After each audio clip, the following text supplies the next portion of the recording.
ভিডিওটা যেহেতু তোমার সামনে চলেই এসেছে, তাই ভিডিওটা স্কিপ না করার অনুরোধ জানাচ্ছি।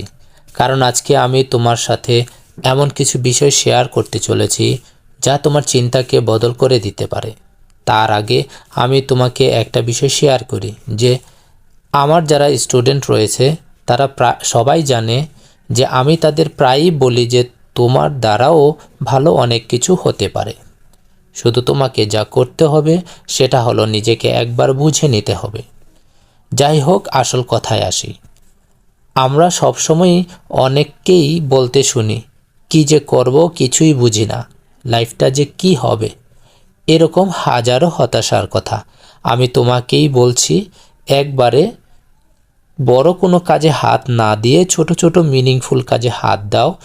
সব সময় চায়ের দোকানে, খেলার মাঠে, বন্ধুবান্ধবের সাথে আড্ডা দিয়ে অযথা সময় নষ্ট না করে তোমার বাড়ির টুকিটাকি কাজে মন দাও।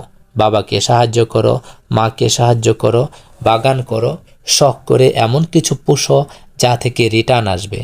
এমন কিছু করতে থাকো, দেখবে হতাশা তোমার ধারে কাছেও ভিড়বে না। দেখবে যে তোমার সময়টা অর্থবহভাবে কেটে যাচ্ছে। ধীরে ধীরে তুমি তোমার স্বপ্নের দিকে এগুতে থাকবে। তুমি জেনে নাও যে আমাদের সময়গুলো সেকেন্ডে সেকেন্ডে ভাগ করা। তাই তুমি আজ থেকে প্রতিটি সেকেন্ড এমনভাবে কাটানোর প্ল্যান করো যা হবে অর্থবহ বা মিনিংফুল।